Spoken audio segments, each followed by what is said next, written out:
Good afternoon. I'm Ryan Funes-Bliss, the elected Township Supervisor of Bath Charter Township. Like many of you, I was shocked last week to see smoke coming from our township, from our neighborhood on Thursday night. I was informed by our Township Superintendent of the situation when we immediately went to the scene. The scene was Rose Lake State Wildlife Research Area, which is state land owned through the Department of Natural Resources. While this isn't something that happens often in Bath Township, thankfully, our staff responded incredibly. The purpose of today's event is to share Bath Township's emergency response with the public and release the names of the victims. I'd like to introduce our township officials in the room. We have Chief Mark Kunter from the Fire Department, Chief Matt Mardigan from the Police Department. In the back of the room is Superintendent Karen Hildebrandt. We have Deputy Superintendent Taylor Reeves Hodge. And we have board members, Trustee Cheryl Kellerman, Trustee Kate Hagerman, and Trustee Ray Kotke. We also have Michelle Fox from the Medical Examiner's Office. Our agenda for today, you will hear a briefing from the Fire Department and then a briefing from the Police Department. We'll hear from the Medical Examiner's Office, and we'll end with questions from the press. Before we do that, I do want to give some thank yous. Huge thank yous to our township staff, whether they were first responders or not. Everyone is involved in this response. A huge thank you to Chief Kunter, who's been on the job 2 months. So this was certainly new territory for him as our new chief. Chief Mardigan, who's been on board as our chief for less than a year. So these folks are really getting their testing in their new leadership positions. We had multiple mutual aid partners who came out immediately to help with the scene, and I want to name them as well.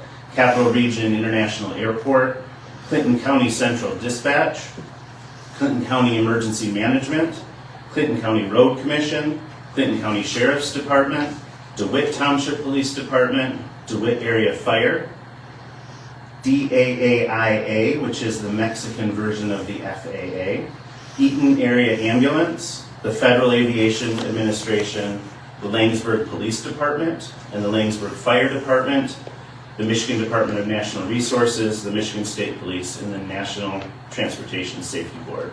As you can see, this was a team effort. We received other support from the Mexican Consulate in Detroit, University of Michigan Health, Sparrow, and Spagnolo's Party Store, who donated pizza and drinks for our first responders. I also want to thank the federal workers who showed up to help and who are not currently being paid because of the federal shutdown. They are out on the scene right now investigating, and they are not receiving a paycheck. We could not get support from the public relations offices of the federal government because the federal government is shut down. I would encourage Congress and the President to reopen the federal government so that communities like ours can get the full support that we need, and so that federal employees are getting the paycheck for the work that they are doing. On behalf of the entire Bath community, we mourn the loss of these victims today and in the future and send love and healing thoughts to their families. I ensure those families that we have taken the best care possible of their loved ones in the face of an awful situation. At the conclusion of our press conference today, we will provide packets for the media with all of the information that we're releasing today. With that, I'd like to introduce Chief Mark Kunter.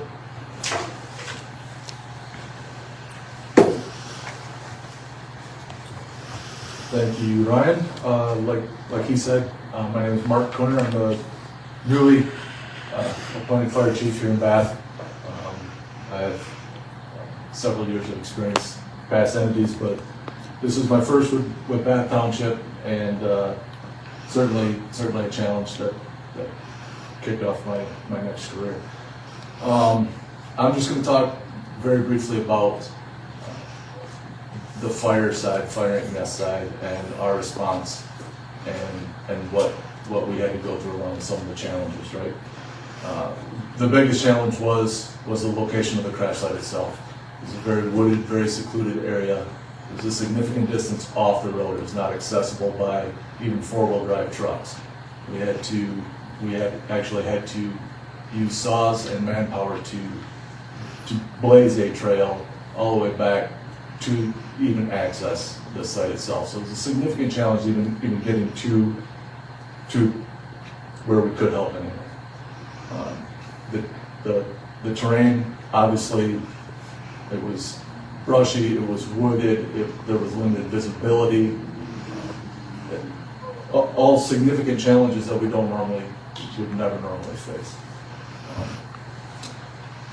When the call came out, obviously, coming from Bath Township, it's not something that you expect to come over the pager or over your phone, right? We're dealing with a plane crash, and that immediately heightens the anxiety level with all of our first responders, and it immediately adds to a level of trauma that they're going to deal with for the rest of this call and for the next near future. Some of that is some of the priorities that we established almost immediately was trying to find victims. Once we get to the site, our first priority was trying to find any possibility of any viable victims so we could render first aid and life-saving techniques. Unfortunately, that was not the case, which quickly turned to trying to find the victims that were deceased. There was, again, some significant challenges with that. We had to search the entire area. It's not immediately, it wasn't like a car accident where we know exactly where the victims were at. We had to search quite an area. And that also adds to the trauma of what our first responders would be going through. Once we were able to locate all 3 victims, then our priorities kind of shifted to mitigating the incident and taking care of the actual fire and the spread of the fire, and then preserving the evidence, which was going to be vitally important for the investigation that is sure to come through FAA and NTSB. The access to the site to get that fire out, though, was obviously a challenge. We could get through some very aggressive maneuvering. We got trucks probably a third of the way back, and we still laid close to a half mile of hose to be able to get down and get water onto the affected area. And that, if you think about the physical aspect and the physical demands that we're asking of our first responders to do that, actually they've already spent time searching for victims and preparing themselves mentally to render life-saving techniques to possible victims. Now we're asking them to physically exert themselves to stretch line that kind of a distance, and that's a huge undertaking that I cannot say enough good things about our first responders, and not just Bath Township, but the other firefighters and EMS that were on scene. We were asking a lot of the personnel that were there, and they responded incredibly, better than I could have ever expected, and that makes my job significantly easier, and certainly a positive aspect for my future career here at Bath to be able to see their capabilities. It was truly impressive. As we got the fire extinguished and that seemed really under control, our next shift in focus really moved to helping the ME and through Sparrow in recovering the bodies and still preserving evidence as it needed to be for these investigations that are obviously going to take a while. Again, that assistance, though needed, is also another very traumatic experience for the first responders to deal with removing these victims and in a dignified manner, and that some of the things that these people have seen are not to be taken lightly. And I can't say enough for the professionalism and the physical work that they put in to be able to do that. It was another very, very positive aspect on my end to see them be able to do that. The more and more I continue to ask of them, the more and more they continue to step up, and I could not be more impressed. Once the victims were removed, our shift was really scene security and shifting more to the police department. Once we could get back to the station and regroup and start assembling all of our equipment, because in all honesty, we have to be prepared to respond to our next call, which by chance, as we were assembling all of our gear and cleaning out all the equipment, we were immediately toned out for another structure fire. So again, that keeps compounding on the mental fatigue and the physical demands that we're asking of our people. But eventually we get everybody back to the station, and now our priority is caring for those first responders, making sure that we're taking care of their mental health, making sure that they're going to continue to thrive moving forward and continue to serve the community. With that, I'm going to turn it over to Matt, and then you guys can ask questions of me at the conclusion.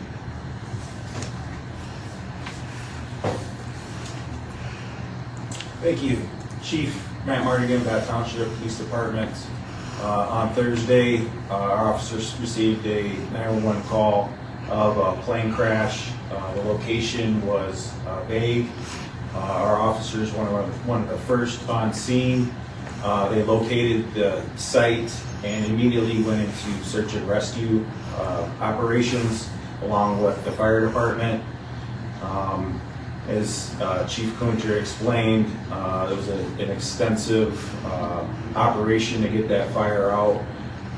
Once everything was under control, the operation switched to scene security for the FFA and the NTSB, yes. And we've been on scene along with some partners helping us provide that scene security since Thursday. Operations are still going on there as far as investigation and cleanup. Hopefully that should be concluded soon. But we've had officers on the ground with the help of Michigan Department of Natural Resources, the Clinton County Emergency Management, Clinton County Mounted Division, as well as the Bath Township Fire Department. Thank you.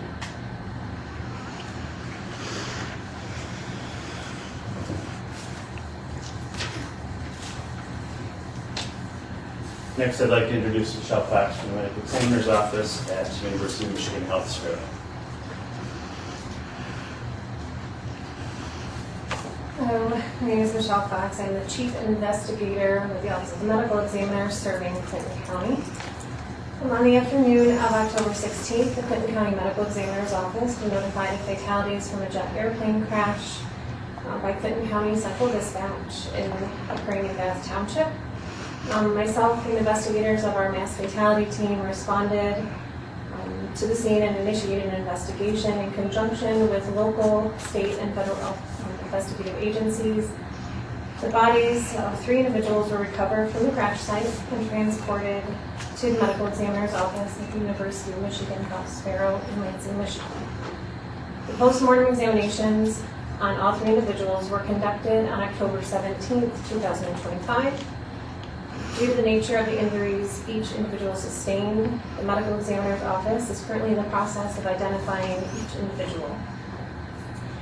The families of all 3 individuals reported to have been on the airplane at the time of the crash have been notified of their deaths, and all 3 individuals were citizens of Mexico.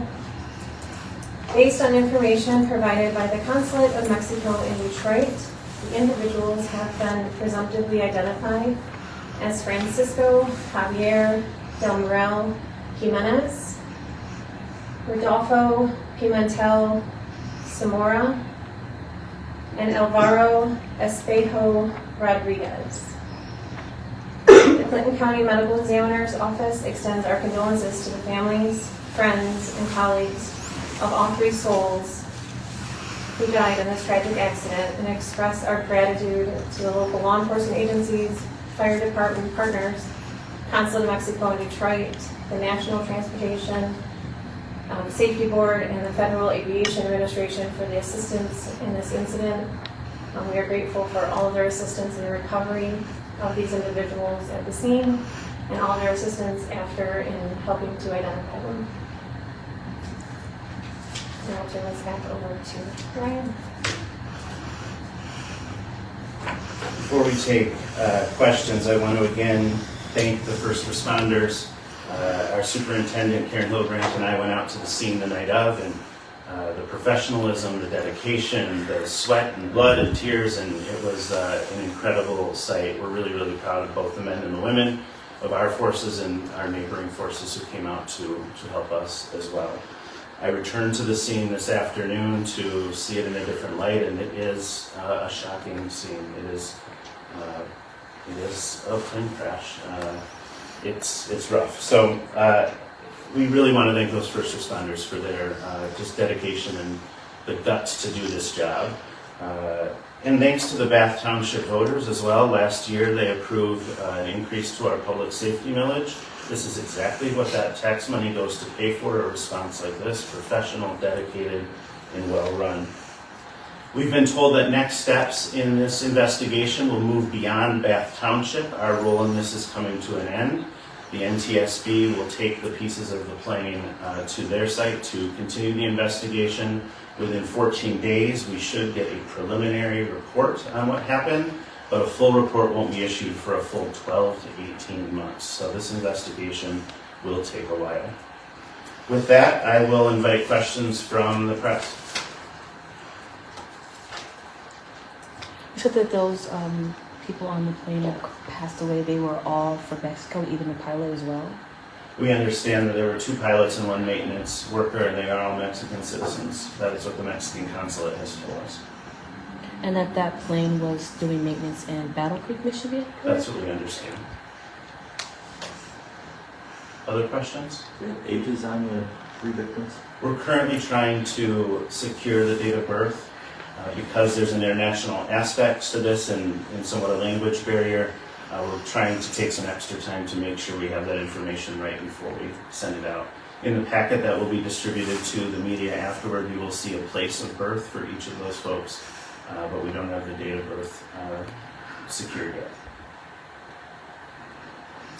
Can you confirm the name of the company that owned the plane?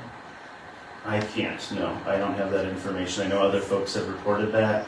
I don't want to state anything I haven't been given by official folks. Do you have any confirmation of when the plane left the airport and when the crash actually occurred? I don't. Do any of our folks have that? No? No, I think the time of the call that came out was shortly after 5 o'clock for us. But as far as the definite and exact time of the accident, not able to do that. Our investigation has really centered on what's happening in Bath Township and the site. Our friends from the Federal Aviation Administration and NTSB will take care of the where is the flight from and going in those pieces. I expect that to be part of the preliminary report we'll see within 2 weeks. Other questions? What was around the area where the plane crashed? What was kind of around it? Did it impact anyone, any neighbors or any businesses nearby? I'll ask Chief Winter to answer that. This is a very remote wooded area. There was no homes. There was not no occupancies in that area, but that just added to the difficulties and the hurdles that they had to experience getting to that. Very wooded, very thick, limited visibility because of that part of the woods was so thick, but no other residents. Rose Lake is really a gem in our community. It is a beautiful wooded area that is, folks take walks there, folks hunt there, there's a shooting range there. We're really proud to have that as part of our community. It's a shame that this has happened in such a beautiful area. Other questions? Taylor, anything from Facebook? Not at this time. Are you guys aware of any potential environmental impacts to the location of the crash? We are. Again, I'll turn that over to Chief Kunter. A report has been filed with Eagle. A brief report has been filed. They've been notified. They've been out to the site, and they have a plan on mitigating that any other cleanup. You say what's out there. Oh, Okay. Other questions? I'm just going to ask one real quick, if you can't answer. I completely understand. I know you guys said you're focusing mainly on Bath Township and recovering from that, but have you been in contact with the families of the victims? I've been in contact with 2 of the families because they saw my name on the press release, so they called to talk to me. Very, tough conversations.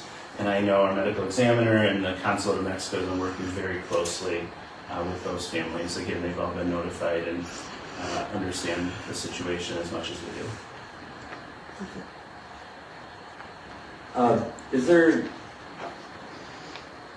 Did the victims most likely die because of crash trauma, or is it a possibility that something happened that rendered them incapacitated before that?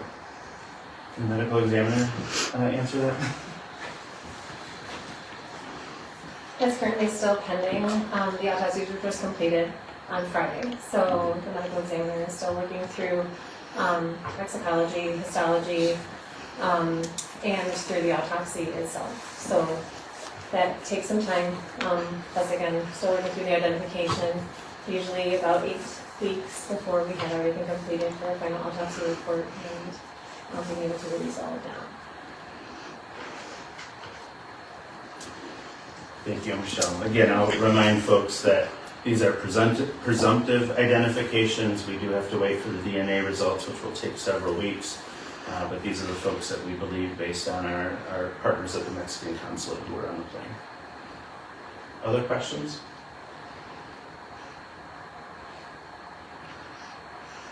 Do a last call. Anything, Taylor? All right, we appreciate you covering Bath Township. Hopefully we'll invite the media back out for something special and positive.